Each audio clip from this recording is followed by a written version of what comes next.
તો સુરતમાં મેઘરાજાએ ધમાકેદાર બેટિંગ કરી ત્યારે બારડોલી બાદ પલસાણામાં પણ ધોધમાર વરસાદ વરસ્યો।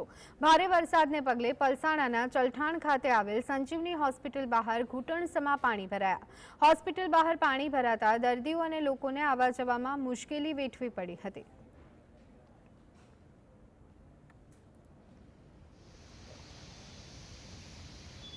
તો હવામાન વિભાગે સુરત સહિત સમગ્ર દક્ષિણ ગુજરાતમાં ભારેથી અતિભારે વરસાદની આગાહી કરી છે। ત્યારે 21મી જુલાઈએ સાંજે 5 વાગ્યા બાદ 2 કલાકમાં 4.25 ઇંચ જેટલો વરસાદ ખાબક્યો, જેના પગલે શહેર પાણી થઈ ગયું। શહેરના સુરતના ઉધના રોડ નંબર 9 પર ઘરોમાં પાણી ભરાયા। ત્યારે સ્થાનિક લોકો દ્વારા અનેક વખત રજૂઆત કરવામાં આવી છે, છતાં પણ કોઈ જ નિરાકરણ કરવામાં આવ્યું નથી।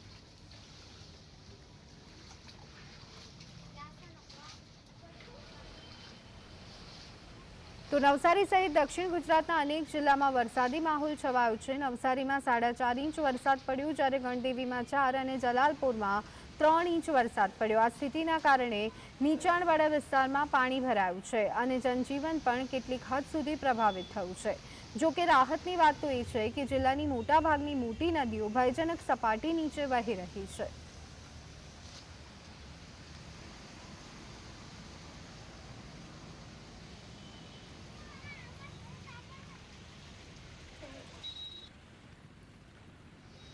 તો હવામાન વિભાગની આગાહીના પગલે વરસાદની એન્ટ્રી અવિરત જોવા મળી। શહેરના ઉધના નવસારી રોડ પર પાણી ભરાયા। પાણી ભરાતા વાહન ચાલકોને ભારે હાલાકી વેઠવાનો વારો આવ્યો। આટલો વરસાદ પડ્યા છતાં મહાનગરપાલિકાના અધિકારીઓ અને કર્મચારીઓ ગ્રાઉન્ડ પર ન દેખાયા।